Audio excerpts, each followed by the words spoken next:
thanks for tuning back in with your coronavirus haircuts and all. You know, in the pipe making community, we love to talk about our machines. We love to debate about what size and what type of metal lathe to have, what kind of compressor is best for sandblasting, what kind of drill press should I purchase. But, you know, a disproportionately large percentage of our time is spent doing something that doesn't depend on any of these machines at all: hand sanding.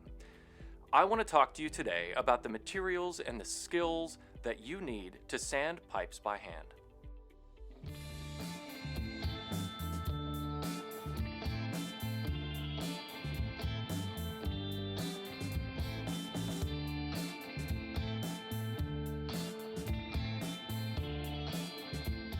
Now, before we get into our topic for today, I wanted to discuss with you something new that I'm offering on my website: customized video pipe making lessons. I know that if you talk with any successful hobbyist or professional pipe maker anywhere in the world, they will tell you the turning point in their career came when they worked with another pipe maker.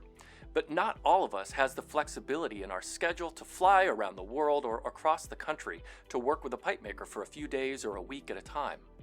Well, today what I want to do is offer you the opportunity to come into my workshop virtually through video pipe making lessons. Now you can book pipe making lessons with me no matter your level of experience. From the comfort of your own home, I can demonstrate pipe making techniques for you, advise you on how to set up your own workshop, or help you to refine your skills so that you can make your next pipe better than your last. Head on over to my site,jallenpipes.com, to book your pipe making lesson today. So why would I sand by hand at all?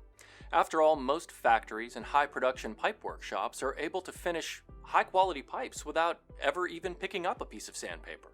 I had a discussion years ago with a friend of mine who works in a high production workshop, and he chuckled when I talked about hand sanding. He said, "Why would you do by hand what you can do with a machine?" And I have to admit, he had a point. He makes really high quality pipes, but they rely entirely on sanding with machines. You know, most pipe makers, and especially those who produce more than, let's say, 200 pipes in a year, rely heavily on machine sanding to finish their pipes.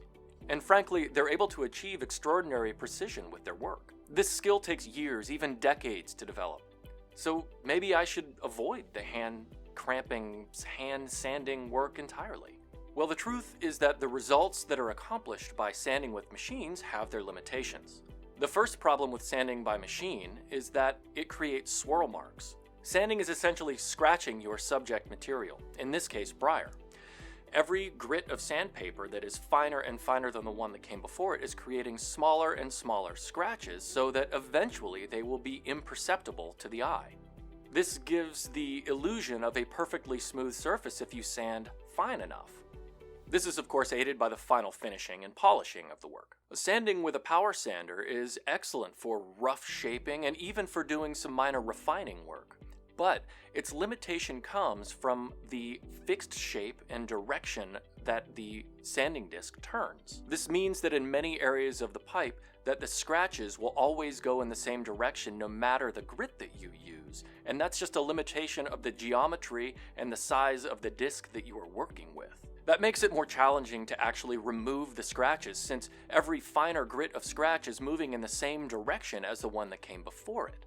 The human eye is really good at picking up on patterns, and when the scratches all move in the same direction, they're uniform in size and in direction, so that the eye can see those swirl marks more easily.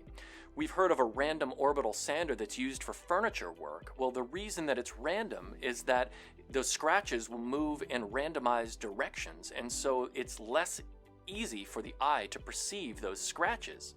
So some of the areas of the pipe are just going to have these scratches always moving in the same direction, and they will appear as arced scratches even after the pipe is finished. They're very, very difficult to remove, even with extra special care and very, very high grits of sandpaper. The other limitation of using these discs is the radii that are possible on the curves of the pipe. They're simply limited by the shape of the edge of the disc and also the diameter of the disc itself. Conversely, sanding by hand allows you almost infinite radii as possibilities for the curves on your pipe. And what this does is allow you to have more natural curves than could be accomplished in many cases with sanding discs. So now I'm going to demonstrate for you some of the techniques that we use for hand sanding a pipe. In this case, I'm going to use a pipe that I've already finished 400 grit sandpaper, and I've applied the first coat of stain that I will be using for my contrast stain. And the reason I'm doing this is that the stain will allow you to see where I am affecting the pipe with the sandpaper. It'll show you what is sanded and what I'm missing. This will allow you to see the pros and the cons of the different sanding techniques that are available to you. In the first case, I'm going to show you sanding by hand without using any tools at all. In this case, I wrap it around my finger and pinch it with my thumb and my middle finger, but you can also simply fold the sandpaper over to make it a little more stiff and use the pad of your thumb or 2 or 3 fingers as a backing for the sandpaper. My finger pad is flexible enough to allow me to avoid creating facets like might be applied when sanding with a disc, but it's firm enough to give me a reasonable amount of precision for some areas that require it. But it isn't good for all areas, and it's especially deficient when you are approaching areas with small radius concavities that are perhaps smaller than your finger allows, or very sharp edges or flat areas. The next technique for hand sanding is using some kind of form or harder backing. In this case, I'm using a sanding stick that I made, and it's wrapped with a piece of rubber. Sanding sticks allow more precise sanding than you would be able to accomplish with your finger or fingers. And that's especially important when you are working in areas that need to be dead flat or for sharp lines to be preserved. I typically use this for the edges, as demonstrated here sanding the edge of this volcano. The next technique is using a foam-backed piece of sandpaper. In this case, it's a 3M product with a fabric-backed flexible piece of sandpaper. It's really excellent and I highly recommend it.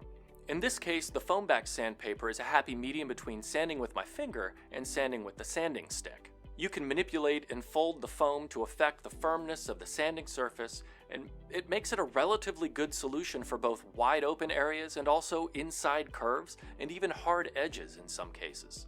The final type of hand sanding in this case is using a precision rotary tool, and the reason that I'm including this in hand sanding is that it is not a technique that's used to speed up sanding to make it more efficient. It's actually used because it's much more precise than any of these other techniques used for sanding by hand. It doesn't save you any time, but it's actually necessary for some extremely complex shapes and lines that are used by high-end pipe makers.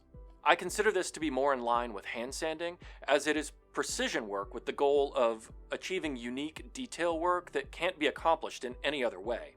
And I think it should be distinguished from higher volume work of machine sanding in a factory setting.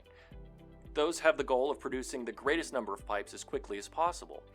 This has the goal of creating extremely precise results, irrespective of the time invested. There is, of course, much more that I could discuss about hand sanding, and I will in future videos, but I wanted to give you an overview of why we would hand sand at all if we have machines at our disposal, and also some of the techniques that I use here in my studio to sand pipes by hand. I think this will give a relatively solid foundation in hand sanding, the whys and hows, for those who appreciate pipes just on the outside and those who want to try it themselves. Thank you for tuning in, folks. Please give me a like below if you found this video to be helpful, and do subscribe to the channel if you like the content that I'm providing for you. As always, please leave comments below. Any questions you have about this video or things you'd like to see in future videos, please ask there and I will try to get to them just as soon as I can. Until next time, happy sanding.